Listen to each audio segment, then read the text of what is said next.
और एक बहुत बड़े ऑल इंडिया लेवल पे हमारी ऑनलाइन एजुकेशन यूट्यूब चैनल जिसमें मिलियंस ऑफ द सब्सक्राइबर, तो हम बच्चों के साथ इंटरेक्शन करते हुए उनकी मनोदशा, उनकी स्थिति, इन सब के बारे में हमें बहुत ही लगातार पता रहता है। जैसा कि इस जो विज़न जो डॉक्टर इंद्रा मिश्रा का है, वो कहता है नारी स्वराज की। जब हम स्वराज शब्द को समझते हैं, स्वराज का मतलब होता है स्वयं का राज। आपने इससे पहले एक प्रश्न पूछा था कि जो आज नारी को हर जगह अपने आप को प्रूव करना पड़ता है, जबकि वो इक्वली है, शायद वो ज़्यादा प्रतिभाशाली है, तभी भगवान शिव को भी अर्धनारीश्वर रूप धारण करना पड़ा। शक्ति का स्वरूप ही नारी है। तो जो सोर्स ऑफ पावर है वो आज दबी हुई कैसे है?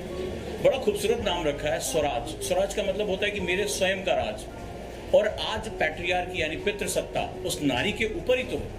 प्रूव किसे करना होता है? जो आपसे अपने आप को सुपीरियर बता रहा है, जो अथॉरिटी लेकर बैठा हुआ है। तो जब हम दोनों बराबर हैं तो अथॉरिटी किसी एक के पास कैसे हो सकती है?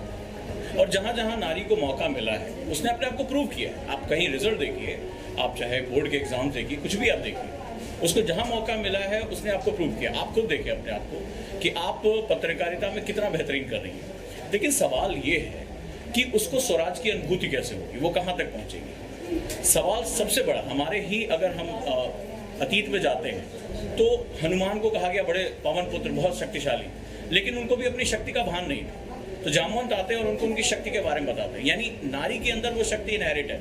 बट ये सदियों के साथ जो पितृसत्ता यानी पैट्रियार्की का एक दबाव बना रहा, उसको अपनी शक्ति का एहसास खत्म हो गया। और जो डॉक्टर इंद्रा मिश्रा का विजन है इसमें, उसको स्वराज की तरफ लेकर जाना। मैं क्यों एक, जैसे आपने एक थोड़ी देर पहले बात हुई कि कोई भी घरेलू हिंसा होती, डॉक्टर साहब ने कहा, तो महिला वो बाहर नहीं बताती, क्योंकि वो सबसे पहले अपने बच्चे के बारे में सोचती है कि मेरे बच्चे का क्या होगा अगर मैं अलग हो जाती हूँ। और इसके पीछे सबसे बड़ा कारण उसके पास कोई आर्थिक ताकत नहीं है। ये सदियों से होता चला है। आर्थिक सत्ता तो पुरुष के पास है, सबके लिए नहीं, लेकिन हाँ फिर भी हमें हर समाज में ये देखने को मिलता है। तो अगर स्वराज की बात करें, अगर वो खुद अपने लिए अर्निंग कर सकती है, उसके पास एक कॉन्फिडेंस है, वो बाहर जा सकती है, वो अपने बारे में बात कर सकती है, तो वो चुनौती भी दे सकती है उस सत्ता को। और कोई सरकार या कोई कानून उसको उसका अधिकार नहीं दिला सकता। अधिकार की शुरुआत करा सकता है, लड़ाई खुद लड़नी पड़ती है।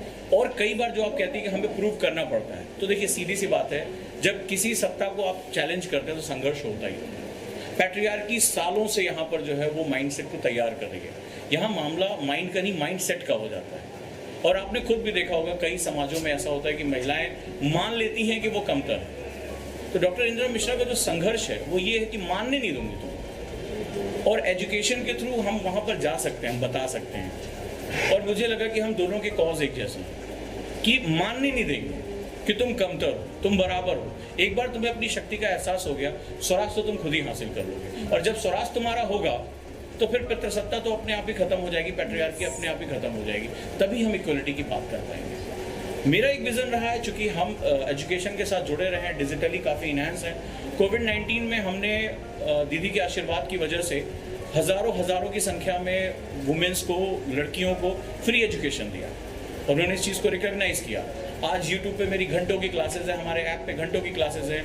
गांव देहात के बच्चे, तमाम बहुत सी ऐसी महिलाएं हैं जो पुलिस की नौकरी करी, अपने 19 साल के बच्चे को लेकर वो मैसेज करती हैं कि हम आपकी वजह से हम मोबाइल पे क्लास देख पा रहे हैं। दीदी के विजन के साथ मैंने जोड़ा कि अगर हम अपनी बच्चियों को यहाँ पर भी, अगर हम उनको सशक्त बना पाए, उनको इन्फॉर्मेशन दे पाएँ, तो सूचनाएं जो होती हैं वो हमेशा पहली शर्त होती हैं जागृति की।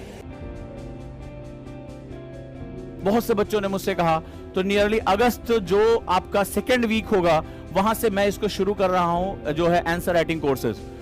फीस हमने काफी कम रखी है। काफी जो बच्चे जैसे जो मार्केट में आंसर राइटिंग कोर्सेज में बहुत ज्यादा फीस है, तो मैं जल्दी इसके साथ आ रहा हूं। लेकिन इसमें मैं लिमिटेड स्टूडेंट की ही एंट्री लूंगा, सभी की नहीं, क्योंकि ये हमारे लिए बड़ा एक हैक्टिक सेगमेंट होता है।